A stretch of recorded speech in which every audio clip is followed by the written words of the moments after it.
The advice and opinions expressed by the host of Autism Live and her guests are meant solely as suggestion and should not be in any way construed as child-specific advice. Any choices you make in determining your child's treatment are completely at your own discretion.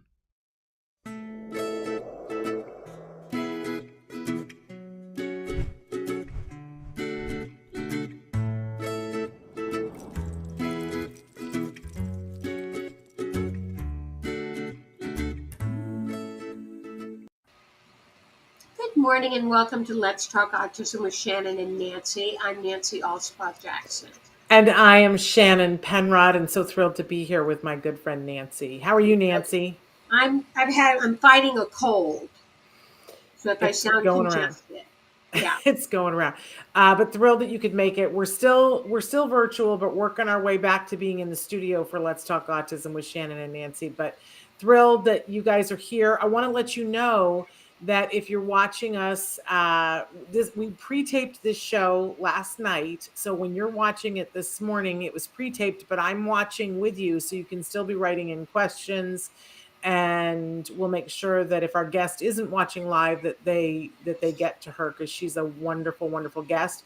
The chat is open now for you guys to be having conversations. Sometimes I'm actually more interactive on the taped shows because I don't know about you, Nancy, but I can't type and do anything else at the same time. I see people who are like sending texts while they're having conversations with me, and I don't even notice that they're doing it because they don't have to look down. I can't do it. So I can actually type more things back to you guys when we're not live. So please feel free to be writing into the chat and having a conversation with me. And the show is airing right now on Facebook, YouTube, Twitter, and about a dozen other sites that Traven is showing you. And of course, it podcasts later on in the day and is available as a free download wherever you get your podcasts. So just wanted to put that out there. And then Nancy, it's been a couple of weeks. We've been high and dry without our WyArt. Right, I'll get to that. But look, I'm very excited. Look what came in the mail.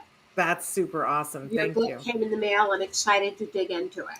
And you saw that we thanked you in the acknowledgements. Yes, so thank you. Could not do that. Me. I feel honored. Of course. Are you kidding me? My goodness. So thank you. I can't wait to hear your opinion. And I'm politely but persistently asking people, after you read the book, whether you like it or you don't like it, please, if anybody has the time to leave a review on Amazon. Apparently that is the thing that helps your book get known by other people. So okay, I will do that. Review on Amazon is like my candy right now. If you do that for me, that's appreciated. But thank you. So, I was saying we haven't had WyArt for a month, and we've been missing it. And tell people who don't know what WyArt is and who does WyArt. WyArt is the name of the artwork done by my son, Autism-Jackson, and he does a lot of commission pieces and other pieces that are available for purchase. And he's been painting pretty routinely for about half a year now. Well, he's always been a painter, though. He's been a painter since he was a baby, literally. Yeah. You have video of him painting when he is just itty bitty. Yeah, when he was like a year old, he was very into painting, and it's been a passion for him ever since. So. What I always say, you're going to name a baby Autism-Jackson. What do you expect? He's going to be the next great American painter. But now he's all graduated from high school. He's still going to school, but he's graduated from high school, and so he's got a little bit more time. So he has become a professional artist now, which is amazing. And wait till you guys see some of the stuff that he does. So what have we got this month, Nancy? Well, let's see. I think there is a Buddha. Oh, he painted. He did that for someone's birthday. Our friend Heather Powers, who loves Buddhas. Oh, she must have been so happy with that. She was. He loved it. Oh. And then that he did for our friend Lisa Gutman, her two dogs, Luke and Tucker. The eyes are what normally kill me, but what's interesting is on the last one, the eyes were closed and it was still so expressive. So, but those are beautiful. And people should know that if they submit a picture that he can paint a picture of your favorite animal, your own That's pet. correct. Amazing. Do we have more? I always want more. I think that's it today. Oh, I'm heartbroken. But we can go here to Instagram and to WyArt's Facebook to see more of the pictures that he's done. I understand he even does portraits of people as well now. Yes, he has done portraits. He did a portrait of my best friend that turned out phenomenally well. So Love that. So great way to get really good artwork before it's a gazillion dollars, because someday WyArt will be a gazillion dollars. You should invest now. And also, I want to say, Nancy, that he does these wonderful portraits and things that are fabulous, but he also does color studies. yeah, So people can, if you're interested in seeing some of the color studies he does, because I think they're just as fascinating. We got a table last week and it's styrofoam, so it's the wrong thing, but it's got this really cool shape to it. And I was like, oh, I kind of wish it was that fiberboard thing, because I would have WyArt paint that. But WyArt was featured in the first ever Stories from the Spectrum, and we encourage you guys be watching Stories from the Spectrum. And the first ever one. great series. How many stories from the spectrum have you done now? There have been 3 that have aired now. We're doing once a month right now. We want to get to once a week, but they take some time. But on the first ever one, my son actually did a piece about WyArt and his art, and you get to see him painting a carton that's just I'll tell you, my favorite part of the video, Nancy, is that you see WyArt painting and you see his focus and his care and how he's choosing his colors and he's looking at what he's doing and he's just in the zone. And then there is a moment, I love watching people watch it, because there's a moment when he holds up what he did, and it's always the exact same reaction, Nancy. People always go, oh my goodness, that's stunning.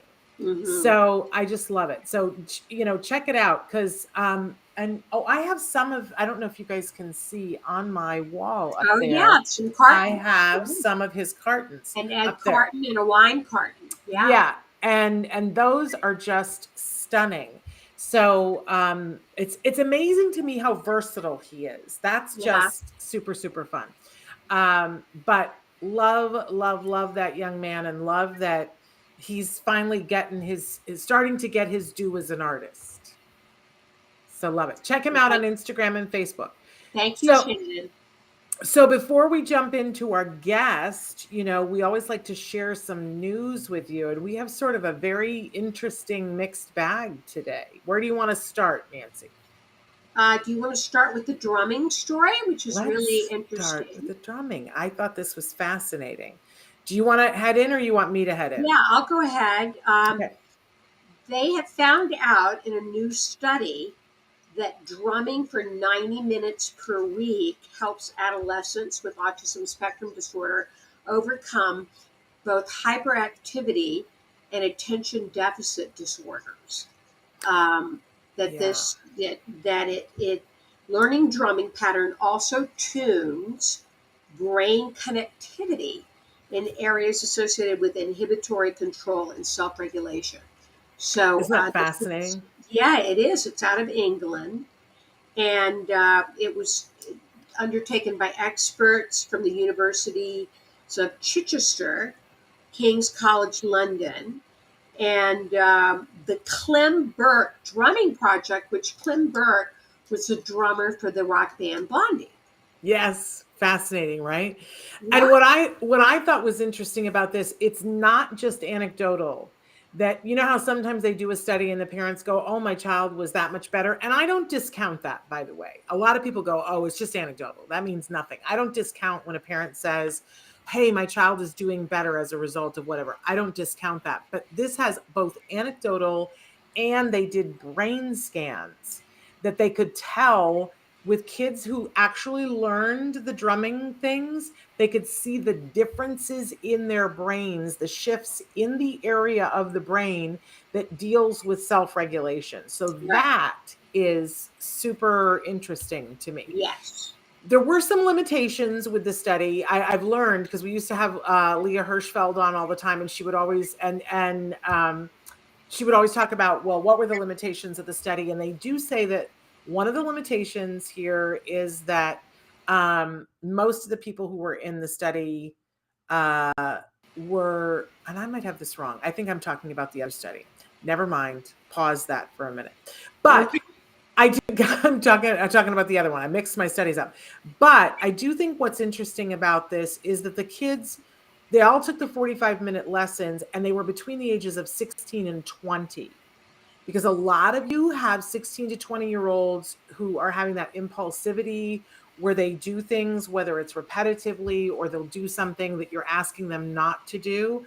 And they found this to be very, very effective. But for the kids who actually learned it, those are the ones that had the biggest effect. So it's not just enough to take the 45-minute thing. They have to actually be into it. So that's the big asterisk that I want to give, is that not all kids are going to be wildly into drumming. I think it's worth it to try it, but we're going to have a story in a minute that kind of talks about other things that kids might be into. But I think when you get a kid passionate about something and they have the opportunity to be nurtured through learning more, that there's all kinds of cognitive things. And we see that patterns are really important. We've covered studies before here, Nancy. There was a machine that they had out for a while that they made just for a study that was a boxing machine that had lights on it. I don't know if you remember this. It was like 9 years ago that we covered this study. And the kids had punching gloves, and when the light would light up, they would have to punch the light. But they taught them to cross themselves as boxers do instead of going straight forward. And they saw that cognitively, the kids, leaps and bounds, they improved. Part of it is having a repetitive motion that crosses the body and involves using your brain in a different way. We know that's beneficial for our kiddos. So I do want to say that they found that drumming wildly effective, but it's possible that it's not the only thing that would have this same effect. So if your kid isn't wildly into drumming, there might be something else. Do you want to just run right out and get drum lessons? Yeah, it really was encouraging on that end. And I'm sure that those of you that know the story of Logan Shepherd, Yes. who is an incredible drummer and now is performing professionally, he started when he was first diagnosed, I believe. Didn't he come start drumming Yes. at a very early age? Yes, his dad was a musician who had played in a band, so they were already musically inclined. And Logan was a kid who liked to hand flap. And his team of ABA professionals said, he has a need to do this. How can we make that need functional? And so they put a drumstick in his hand, and he's out on tour now as a 20-year-old. And it's very similar to why it used to stim in water, still does. Yeah. And the painting, taking the paintbrush, putting it in the water, then putting it in the paint, satisfied that stimming need. You know what I want to do with WyArt? I want to take WyArt to see Blue Man Group. Oh, because in Blue Man Group, not only do they paint, and they use paint, and they spit paint, and they do all these things with paint, but there's a part where they drum with paint and make it shoot up and do all the colors. I have a feeling that WyArt would super love that. So the next time Blue Man Group is local, we have to get tickets. Because I would love to take WyArt to see Blue Man Group and videotape his reaction. Because I think he would go, and I'd love to see what he paints after that, because that would be fascinating. Okay, moving on to our next story. This is one of those stories that it's a little hard for me, Nancy, because we get into talking about what are potential causes for why a child might be on the spectrum. And of course, there's new news out in Spectrum that says that there is a link to inflammatory bowel disease in parents, but most specifically in the mom. In mothers, that children's autism traits track with an elevated genetic risk for IBD in mothers. They're saying that this could be a product of in utero exposure to maternal inflammation or impaired nutrient absorption by the mothers, which I thought was interesting. But, if you read this article, and it is available in spectrumnews.org, it's from Emily Harris, you will see that there's a lot of discussion about inflammation and autoimmune dysregulation in mothers and how that might affect. And there's a lot of it that I don't claim to understand, but that they're seeing that as much as they thought, this study that they did, they thought that they were going to prove that there was a genetic connection. But they found that wasn't necessarily the thing. That and I don't understand how they discovered that it isn't always the case, but that it's more environment. And I don't understand that. I don't think they understand that. But many people have come forward and said, well, we've been talking about the inflammation and the mother's immune response, and that moms that have autoimmune issues are more likely to have kids on the spectrum. Right. And for me, Nancy, that is the perfect storm, because you have so many of us that, first of all, we're starting to discover that we had autoimmune issues. We had trouble getting pregnant. Then we got pregnant, and the pregnancy changes your body. And so now we have these kiddos that are different, that require more from us at a time that we are more medically challenged than any other time in our lives. Right. What a hard situation that creates. So I'm sending all of us hugs. I don't mean to say that it's easier when, for parents, because everybody has something. Right. In your house, it wasn't you going through the autoimmune stuff, but your husband had cancer. Right. So everybody's got something, but I do think that there's a little bit of a perfect storm here that I'm hoping that the research is enough there now that people will start to put this together. Of course, we always quote Dr. David Berger, who is a naturopath and was he's a MedMaps doctor out of Florida, that he's been doing a study about women, and if you adjust things to help their body cope with different things, are they as likely to have children on the spectrum? And he's had wild success with parents who've already had one kid on the spectrum and are saying, how do we minimize the chances of a second one? Wild success by just changing. But it's not, everybody always says, what's the protocol? It's very specific. He tests your blood and then says, here's what you're low in, here's what you have too much of, here's how we're going to equal you out so that you don't have these inflammation issues while you're carrying your child, while your child's being born. So dysregulation of immune system. I know we're going to talk about it more. Okay, moving on to our strongman story. I loved because I don't follow the strongman sport. Do you? No, Nancy? I don't. Is it televised? Do you know? I think on some channel it is, but it's not something that I typically tune into. But I will now, because I didn't know that Tom Stoltman, who is considered the strongest man on earth and has been for the last 2 years, guess what he shares with our kids? He's on the spectrum. He has autism. Yeah. And this is a story that's being featured right now on People.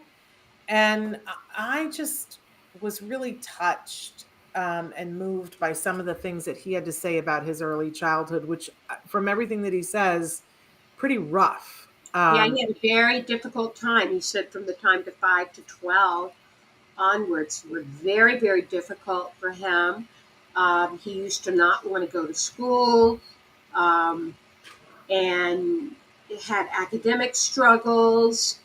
And really had a hard time with regular textbooks and verbal instruction. And so he said he would cry and break down. But it was his older brother, Luke, who is also a strong man, who Yes. encouraged him to go to the gym. Yeah. And just like we were saying about the drumming, drumming may not be your kid's thing, but if you can find the thing that is good for your kid, and we know that if there's a physical component to it, and if there's anything that involves crossing the body, like it could be table tennis and it would be great for your kids. Like Right. that's what swimming is another thing.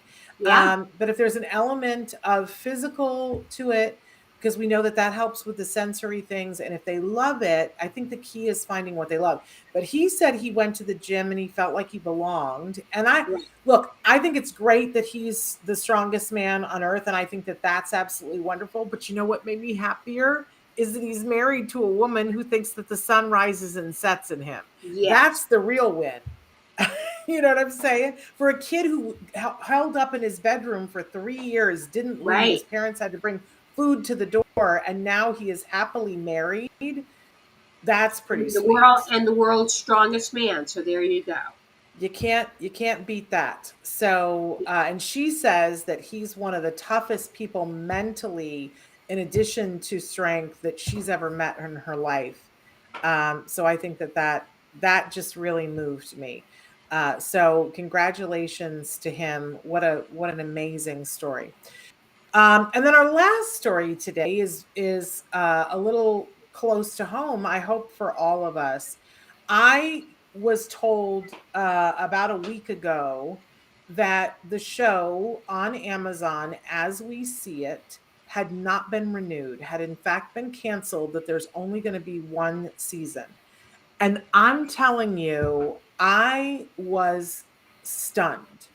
You could have knocked me over with a feather. I was like, what? How is that a thing? How could that even possibly be a thing? And I think I spent a week in like, what? How? It can't be true. And by the way, you guys, there's been absolutely no press on it. It hasn't been announced publicly on the internet. Like Amazon has said nothing about it. It just very quietly canceled this show. And if you watch our show, did they just do that this week, Shannon? I think it was a couple of weeks ago, but nobody told anybody. Right. And I, for one, I feel like this is a cry that the whole autism community needs to hear, and we all need to stand up for a minute and go, no. I don't think so, because the whole community have been working for so long to get to a place where there could be a project where there's leading characters who are characters that identify as being on the spectrum, that are played by actors on the spectrum, and right. not just have them all be level ones. Right. And to show women who aren't necessarily Caucasian. And I mean, we've all been crying for this for so long, but then how about having people behind the camera and working on the crew who are on the spectrum? Like, and didn't you say that some of the actors that are neurologically diverse play neurotypical characters, which is really groundbreaking? In fact, our guest is one of those people today. But here we were fighting to get to this place that we all knew we needed to get to at some point. And then Jason Katims, who we've all loved from Parenthood and Friday Night Lights, came in and said, I'm doing this show. And of course, he's got Cloud. He does hit shows, right? And he gets Joe Mantegna to be on it, and several other actors that are very well known. Oh my gosh, right? And they get great actors on the spectrum. Oh my goodness. I said when I reviewed it, I said, look, here's the thing about this thing. The first 2 episodes are hard to watch because it's emotional, and you find yourself, I've watched it with people who are on the spectrum. I've watched it with people who are parents of people on the spectrum. I've watched it with people who don't know from autism. And for all of us, the first 2 episodes were a little bit hard to watch because it's emotional. It's the real deal. It's emotional. But I said, I'm going to watch the whole thing because we have friends on it, Nancy. We need to support our and I love. So I watched the whole thing. Anything Joe Mantegna does, I want to support, right? And he is brilliant on this. Right. He's always brilliant. He's always brilliant. Oh, But I'm telling you, it pays off. If you stick around past the first 2 episodes and allow yourself to have your feelings and get past that, that show rocks. I have said over and over again, when you get to the last episode of the first season, it's fighting words to me. You tell me that that's not Emmy worthy television. It absolutely is. I know in my heart and being it absolutely is. And I know Amazon knows that too. But they canceled it. They canceled it. And I for one, I feel like if we don't as a community come together on this and say, hey, Amazon, save as we see it, then what we do is we send the message to the entertainment world and the studios and all the businesses saying, oh, it really wasn't that important to us. Amazon did the thing that we've been asking everybody to do, and it was brilliant and it worked, and people, they were productive. Like they were able to do the work, which we always knew they would be able to do. And it was brilliant. So I'm asking on our Facebook, I've written an open letter to Amazon, and I've said, please rethink it. And I gave what I hope are salient reasons why they should rethink it. Good for you, Shannon. You are such an activist. I applaud you. Well, here's the thing about activism, Nancy, and you're a much better activist than I am. I think somebody says something and other people go, yeah, that's not right. But we need other people to handle. I don't need my letter to Amazon to be the letter to Amazon. What I really want is everyone to write a letter to Amazon. I think if everybody, and you can go to @Prime Video on Facebook or on Twitter. You can tweet them. And if you don't know what to say, you can simply use the hashtag Hey Amazon and the hashtag Save as we see it. And just do that. But I would love it if people who are able to would say, this is why this was important to me. And that might be because they portrayed a storyline. I mean, one of the lead characters was a young woman who is Asian on the spectrum. And I've heard so many people say to me, that is representation we have not had. Do you know how much the Asian community needs that? Right. And for me as a parent, I felt that there were parts of the story that represented there's a sibling story, there's a story about the workers and how there's so many stories being told. And so everybody tell your story and say why this is important. For me, Nancy, if Joanne Laura had been alive to see how many people were employed, she would have danced in the rain naked. Absolutely. It's exactly what she preached. Yes. And, we're so happy to see this actually happening. And it would be. But then it got canceled. Right. We can't allow it to be canceled. We cannot. So, hey, Amazon, as we see it, you want to @Prime Video, whatever you're comfortable with, but please, I'm asking everybody, please be seen on this. Even if it wasn't your favorite show, even if you didn't see the show. If you didn't see the show, I'm asking you to see the show. But please step forward and have your voice be heard, because studios don't think that the autism community can come together when it's something that involves us. And I think that this involves all of us, because if nothing else, it's the jobs. That's what Joanne would have said. Yes. And Joanne would not forgive me if I didn't make a little noise here. But I cannot do it by myself. No one will listen to me. Right? This is, in the past, these type of letter writing campaigns have worked. So only if people get on board. Only if we have enough, right? Enough people writing in. But there have been shows that were canceled that came back because of a cry from the public. Veronica Mars, right? Wasn't that show, and other shows, and sometimes another network picks it up. Right. We need to save this show, y'all. And we need to do it for the greater good of everybody. That's my opinion. But if you're with me on it, please participate. But it's interesting that our guest today has a connection. Yes. But that's not why we're having her on. She has so many other things. So we've already gone into some of her time. So Nancy, please introduce our guest for us. Okay. Lillian Carrier is our guest today. She is a founder of Ourtism, Ourtism. At the age of 16, she was diagnosed with autism. She tried everything and could never find a program that worked for her. It felt like she had to fit in a box and that everything was designed from a neurotypical perspective. So, together with her sister and mom, she decided to create something from the autistic view that could be individualized to each person. Lillian plays a key role in designing as well as implementing the Autism Programs. She's an autism coach, hosts educational workshops, and speaks at events. She is also an actress. She has been best known for her role is as Drea in Everything's Gonna Be Okay, but she's also guest starred on NCIS New Orleans and As We See It, which we were just talking about. Welcome to the show, Lillian. Is she there? I thought I said, Yeah. there she is. Hello. Hi. Hi, Thank Lillian. you for having me. I'm very excited to be back. We're We very love having you on the excited show. to have you here.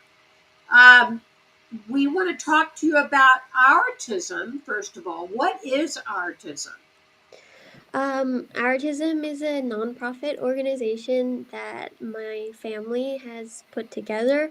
The thing that makes us different is everything, all of our programs are designed and are implemented by someone who is autistic themselves. So it is the autistic voice is the main voice here. All of our programs are easily individualized to each person. And the autistic person is our client. We guide our help toward that person and not necessarily what the parent wants, because we do believe that you have your own needs and your own voice, and it should be heard, and it's not necessarily what the outside world wants from you. We focus a lot, while we do help with when there's difficulties, we focus a lot on strengths and how that can help guide you toward finding your path in life and achieve your goals. And Yeah, you saw a need for this. What did you I see did. was lacking in terms of this kind of thing? Well, I fell outside the typical, stereotypical, like autism box that all the programs saw. In almost every program I was in, I was the only girl, if not one of 2 to 3 girls amongst boys. That most of the programs are designed for boys, as it's only very recent that we even knew girls could be autistic. So I think a lot of these programs were designed specifically for boys, which does make sense. And then the diagnosis process is not very fair to girls, that we get diagnosed very late in life. So the younger you are, the less likely you are to be amongst peers that are girls. And then if you just portray your traits are outside that normal box, it's like so many programs try to fit you in this is the step by step how the program works, and if you don't fit into that, the program doesn't work for you. And I always felt like so many of the programs try to make you appear neurotypical than actually helping the actual needs you have. Right. So, and especially when you reach adulthood, there's very little out there for adults. That there is so many different things to try for kids, that I think that box works because there's way more programs to fit into, right? But in adults, there is very little support. So that was where we really decided to plan our programming is for adults, and to really individualize as best we can and make sure that that autistic voice is the one that is heard. Well, you So, yourself, I'm sorry, Shannon. no, you go ahead. You go ahead. You yourself were diagnosed at a later age, at 16. What was that? At 16, yes. Mm-hmm. So tell us about that a little bit. So it's late for boys. It's actually a really early diagnosis for girls. That it's more common to be diagnosed between 30s and 40s is where the average for a girl is. It's really way too late. That at that point you figured out your supports without supports, and it's a right? It's a struggle. So, yeah, it's very late for boys, but early for girls or people who present differently. And yeah, my diagnosis story is a very long one because of that. Um, that I was always very different and never felt like I quite belonged in it. I didn't understand how things came so easy to my peers and my family that they could just handle things that I couldn't. They could be in these loud rooms that were so overwhelming and just function. And I was like, how is anyone doing this? And I didn't know that I was different, which made life so much harder because I thought everyone had the same difficulties as me, is how I perceived it, which made me feel broken. And it was really hard to feel that way. And then also, at a young age, I developed Crohn's disease, which is a chronic illness that had me in and out of the hospital and struggling school because I just couldn't function that way. So that sort of was the main focus, and we didn't look into my social deficits or the other things that I struggled with because that was the main thing that we were really worried about. I was losing a lot of weight. We were very worried about my health. And that impacts all the other things, right? So once that was in control and handled was later on, and then I was in therapy, seeing psychiatrists my whole life, and autism was never brought up. I was misdiagnosed with depression and anxiety, and they kept telling me all these things that I was feeling that I didn't feel like I was feeling. I was like, I don't feel sad or depressed. They're like, you're definitely depressed the way you're acting. They're like, you're so anxious about everything, like, and that was me having sensory overloads and having like freakouts with that sort of thing. But they were placing anxiety as the label um under that stuff, and everything they were doing to help me for depression and anxiety just made things worse because it wasn't actually addressing the actual problems I had. And then yeah, around 16, I just started reading about the brain and learning about biology, and that became a special interest of mine because like all of these doctors were not helping me. And I learned about the word Asperger's at the time. That was a diagnosis you could get. And I was starting to think that that could possibly be a thing. And then at the same time, I ended up seeing a new psychiatrist who was only getting her hours, and I met with her like 4 times. And then she talked to my parents. She's like, I think your daughter may be autistic. I think you should seek a diagnosis. And my parents took me and they're like, we're going to figure out if you have a real learning disability that is impacting your schooling. Because I was really struggling in school. I had reached a point of being totally non-speaking, non-verbal, and couldn't function because everything was just becoming so overwhelming.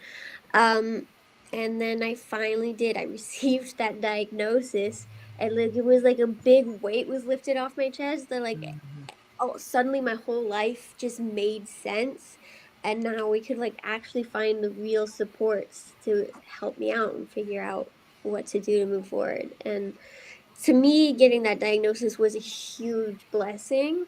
I know not everyone feels that way, and everyone has their own experience, but I think that having a word to describe who you are and to be able to understand why things are the way they are and how to find the support you need is a really important thing to have.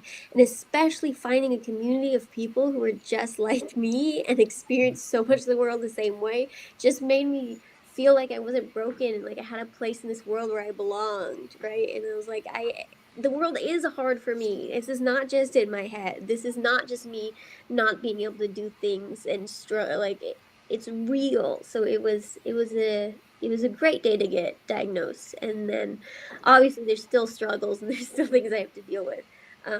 But it made things a lot easier that knowing that. That's amazing.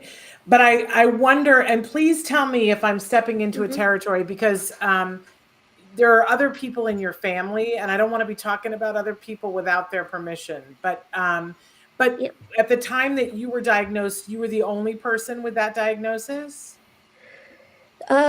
So I have a twin sister, yes, and she also has the diagnosis of autism. So we actually went in at the same time to get the diagnosis.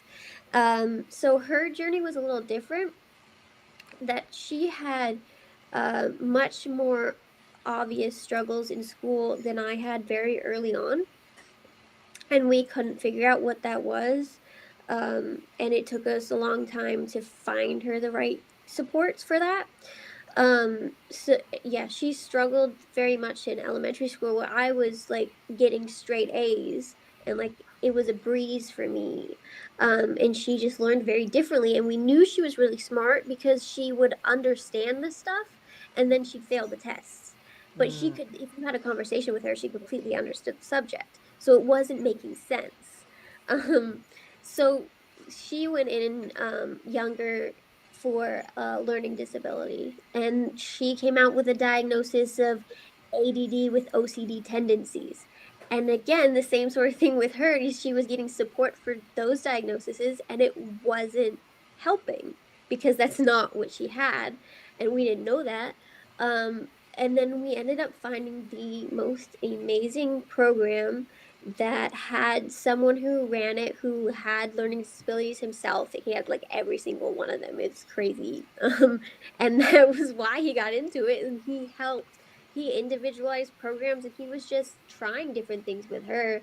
And then I think eventually he figured it out, like what actually support she need, and in reverse figured out that it was autism and reached out to my parents around the same time. And when I think this is possibly it, at the same time when I was discovering in wow. my research that I could be autistic, I'm like, this also fits my twin sister.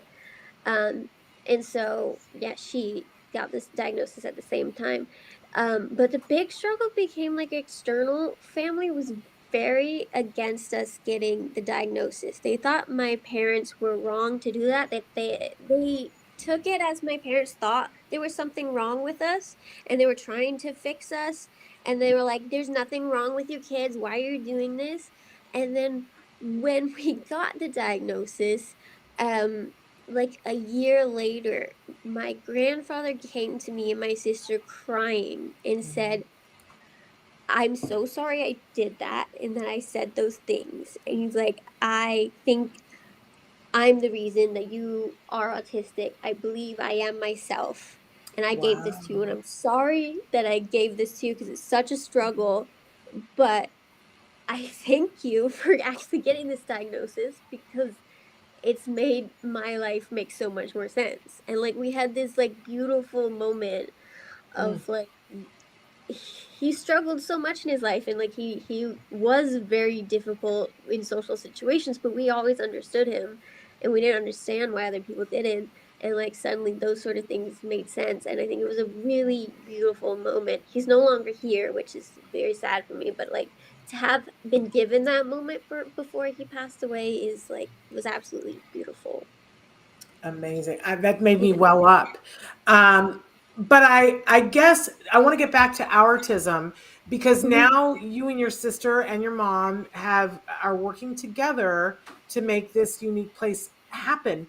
But talk to us a little bit. Obviously, you can't tell Mhm. us anybody's individual story, but give us an example of if somebody came to Autism and they were the client, what kinds of things can you help them with? So we have multiple different programs that we do. Um, so our main one would be our autism coaching, which is getting very popular right now. That we're actually planning on searching for some new coaches and doing some training on that. And that's where you come in, and whatever goals that you specifically want to reach, we help you achieve that. Um, so you meet one on one with a coach who will help you. And our sessions are 1 hour once a week is what we recommend, but depending on what your goal is, it could be different. We've helped people move out and live on their own. We've helped people find jobs. We've helped people apply for services. We've helped people do something just basic like plan a birthday party or clean their room, right? Or organize a system on their computer, like to store emails or photos.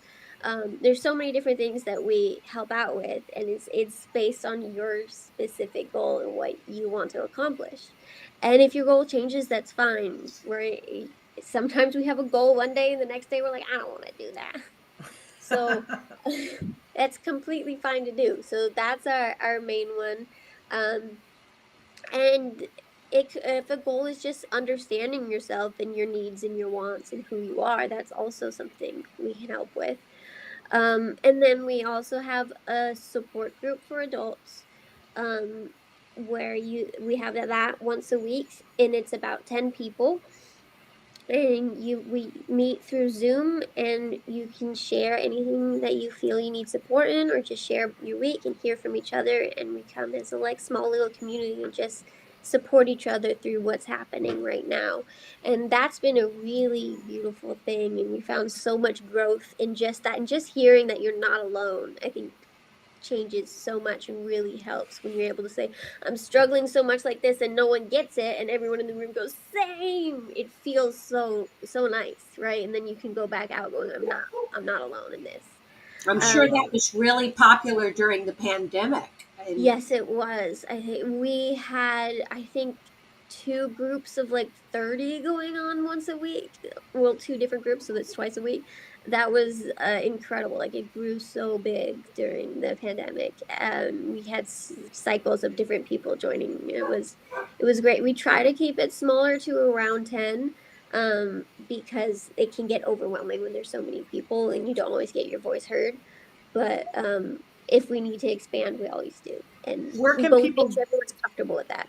And then we also have social groups, which is like right now we are running a game night through Zoom once a week, where people all come together and we just play games and have fun. And it's a more nice like thing to just socialize and hang out in a place where you don't feel judged, right? And we welcome people who are non-speaking, who use alternative communication devices, that you can just type into the chat. You don't have to talk. Or if you use sign language, we do have some people who know sign language, like whatever it is that you need to do to be able to communicate. We have people who just come to game night and don't play the game, just sit there, hang out, and feel like they're included, right? Because that's what they want to do. So yeah, Very whatever cool. works for you. And then we're always building new programs. I know right now we're updating our workshop on Autism 101. This is the handout I'm currently working on with my sister. Um, and it's understanding the basics of what autism is without that negative feedback that you get in the diagnosis, where it's always like a death sentence of like, you're never going to get a job, you're never going to do this, you're never going to, and I'm like, that's not, don't give a child that, like, explain what autism is, but you don't need the negative or the science behind it, just like explaining exactly what the traits are. And there's a positive side to it. And I hate that the diagnosis gives such a negative thing, because you want to do that to a neurotypical. You're going to be a homeless child. You're never going to get a job. Like, you just wouldn't do that. You don't know that at that time. You just did that's something that was so Josh Thomas. You made a gesture. You said, don't do that to a child. It was very Josh Thomas. I could see his influence on you. But where can people go to sign up for and to find out more? So we have a website, which is Ourtism.com, Ourtism. We also have social media, so you can find us on all of that, Facebook, Twitter, Instagram. You can also find me on Instagram and Twitter as well, Lillian Carrier. Yeah, and you can find my sister Chloe Estelle on all those platforms. Great. I don't know if you heard us talking a little bit earlier about As We See It. I did, yes. Okay, and you have been on that show. Tell us what that was like. What was it like on the set of that show? What was that experience like? It was an amazing experience. I mean, I had already been on Everything's Gonna Be Okay, which is quite special in itself, having so many autistic actors involved and being so autism centric. But that show was like even greater in that they had like autistic people behind the camera and on crew. Um, and it was a very special thing, and everyone was so nice. um, it was super wonderful, and I definitely felt like is one of the few places is on these film sets that I really felt there was no discrimination. I really felt that there was no question of if I could do this task, this skill, this job, right?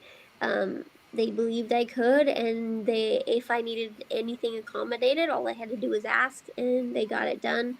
Because there's definitely a moment on set where they had one of the lights was making a really high pitched ringing noise, and it was bothering me, and I was losing my language processing skill. So I reached out and just asked for someone to give me a visual cue to say my line, so that because I couldn't hear when the verbal cue was, and they did that, and I was still able to do my job correctly. And it was really nice to not have to explain what was happening. I just said my language processing is failing because of a ringing noise. Can someone give me a visual cue? And someone like, yeah, totally understand. That happens all the time. Amazing. And tell everybody, because you crossed a threshold with your role in As We See It, that you did something that I've been saying forever. We need to get to the point where this can happen. And then when I was watching and I saw that you did it, I was like, oh, Lillian just did something earth shattering. Tell them what it was. So I was cast as a neurotypical on this show, which was amazing. She was a beautifully horrible ableistic person. Um, the end result is like most of my scene, I wasn't visually shown. They used my voice, which I understood why when I saw it, is the impact of that voice, like not centered on a person, made it so much more scarier and so much meaner, and it broke your heart to hear this person say these awful things. And then in the end they showed my face that it's a person, and you're like, that hatred came toward my character, and I love that they did that. It's like really sad as an actress that you don't see that it's me. You just get that moment of it being me. But it was really great to be on set and to be able to play this sort of character that is like not autistic, and right, and And no not one nice. doubted I could do it, right? It was so fun, and like it's great to be evil. Like it's just so cool. Yeah. And can you imagine? I mean, Nancy, after we spent 20 minutes with her, like the casting of casting her as being the meanest, most ableistic person in the office, it's brilliant casting because it's completely contrary to her, and it shows what an actress and what range you Yes. have. It's Really. a testament to your abilities as an actress. Yes. Yeah. Oh, it was also like, so I was working, the actor I worked with was like 6 feet tall, and I'm this tiny girl just looking up at him, going, I'm so ableist, and I'm saying awful things to this giant man in front of me. And what episode is that? Because people need to go and watch it to see you do that. It's the fourth episode. The Violetini is my main episode. Yeah. I love it, love it, love it. So, but tell us a little bit about, because I'm pushing for everybody to make a stand to support this show and to ask Amazon to reconsider. But from your perspective, what does authentic casting mean to you as an actor? I think it's so important that as autistic people and amongst disability, like it's hard to understand the day-to-day life of someone like us, and being able to just bring that, um that we do walk through life very differently. We do present our emotions and our feelings and our experience in the world very different. And so I think it's much easier, and you see much more depth to it when you have an actress or actor who has that diagnosis and experiences life that way. that there's just so much more nuance and stuff, and like especially being able to see as an audience someone like us being able to do this stuff on screen and to go like we exist in this world and we are capable. I think definitely Hollywood is the first step in seeing those changes, that stories change people's minds and hearts, right? And to be able to see someone who's autistic do a movie or do a TV show and play these amazing characters shows to the world that we are capable of holding jobs and we are capable of doing things. And that I believe that a lot of the time when that it's close to 90% of the autistic community is not being hired. I think only, and that's amongst people trying to get jobs, is 90% are unemployed. And that I think is mostly due to discrimination and not necessarily due to not having the skills, because I do believe that we have the skills and are capable of doing that. So being able to see someone on screen that can do a movie or a TV show or whatever it is just can change that mind and that heart of that person who's hiring someone autistic to be able to, they can do whatever job that they're trying to do, as well as just having someone for a young child or someone to be able to look up to and say they did it, so I can do my thing too, because it is possible and we are capable. So there's so many layers to it. I think it's just so important to do authentic casting, or at least have an autistic consultant who can say, in this scenario, this is what would happen. Please do it correctly. Because when it's Yeah. shown wrong, it is so uncomfortable and so ableist and feels really gross, because we are real people and we should be shown as real people. We're often shown as so robotic, so non-empathetic, non-sympathetic to other people. It's shown in such an uncomfortable way, and like all of our experiences and traits are shown in Hollywood in a way that shows us is like incapable of doing things, and like um it feels really uncomfortable when they make like an over when you get overstimulated, it just happens on the worst day of your life, and I'm like, that's not how we experience autism. We can have an overstimulation um any moment. You can just walk into a room and a bright light hits your face and all of a sudden you're on the ground covering your eyes, right? It Yeah. doesn't just happen because you're having the worst day of your life. You're amazing, Lillian, and we're You almost out of are. time. Isn't she super fun? But we didn't really talk about your dog. Is Luke Your there? dog. He is. He's taking a nap right now. As Oh, soon as I we can don't need to share wake Oh, with him up. you. Luke. But Can you put the camera on him, Lillian?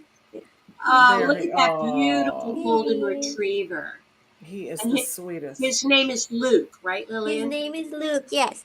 And he's also an actor. He was on Everything's Gonna Be Okay, and he played Duke. And he's been on all the sets that I've been on.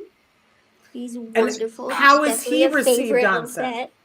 I was going to say he was at the poker tournament, Nancy, Oh, and he was. Alex Plank was there with his dog Max, and Max is delightful, but Luke is just such a love. Everybody there, we were all having a hard time because we don't know what's appropriate, and we all just Yeah, wanted to lay on the ground and lay there with Luke because he's yeah. so sweet and he's He's so so sweet. soft. But what was it like for you to get Luke? Was that a hard Um, process?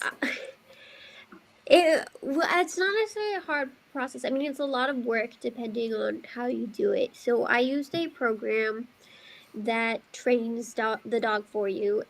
So he was in the program for about 2 years. So I was matched with him when he was young, and I filled out paperwork about like my lifestyle, my needs, what my disability is, what all the things. So at the time, I was not an actress.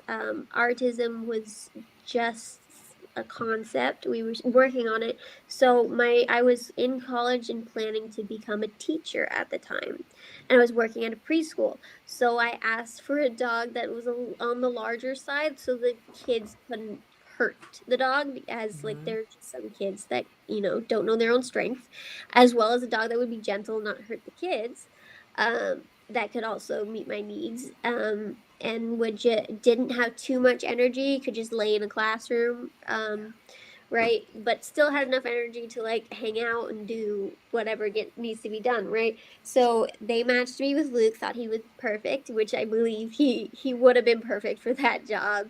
But life had different plans for me, and that was not what I ended up doing. So yeah, I was matched with him as a puppy and watched him grow through Instagram, and I met with a trainer multiple times.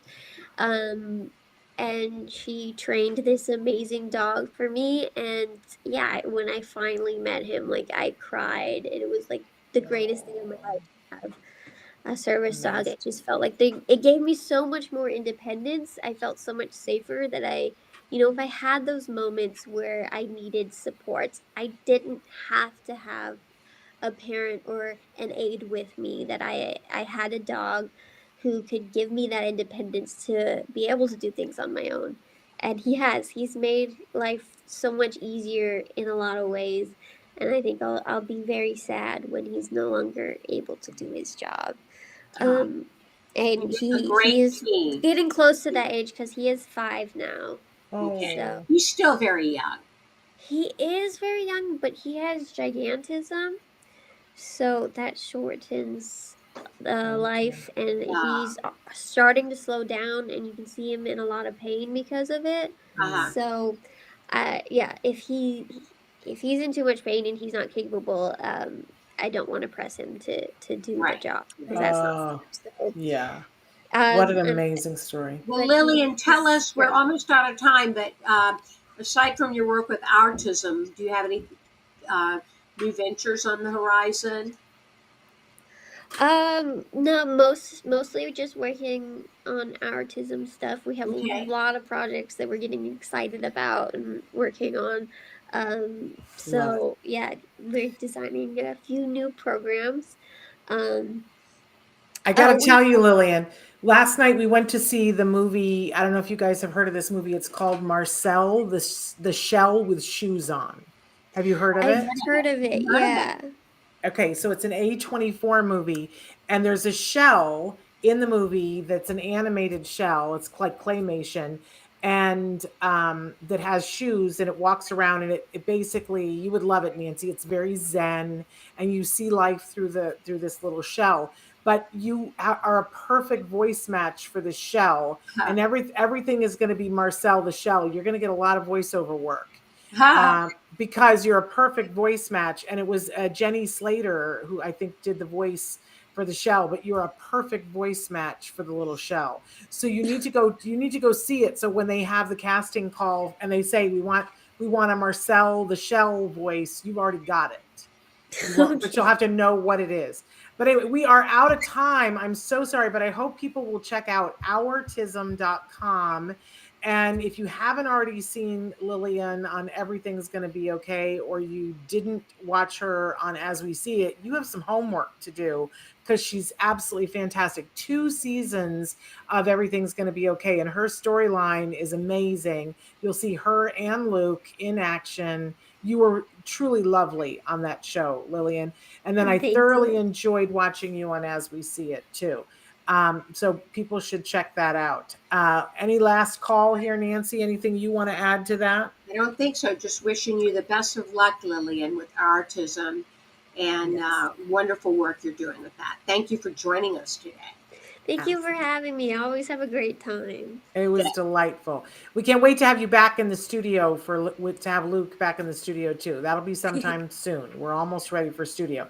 But we need to go. We want to thank everybody and thank Lillian and Luke for hanging out. It was so nice. You didn't even hear him meow the whole time. Right? And we're going to be back tomorrow. We're going to play the 3rd episode of Stories from the Spectrum again. And then we're back on Monday, live show on Monday. So we hope that you guys will tune in then. Until then, give your kiddos a hug from me. And yourselves a hug from me. Thanks for joining us today. Bye bye for now. Bye.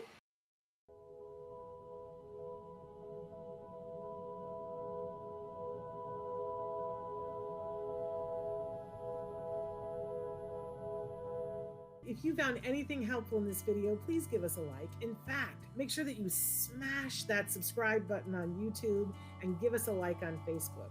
You can also follow us on Twitter and on Instagram for important updates.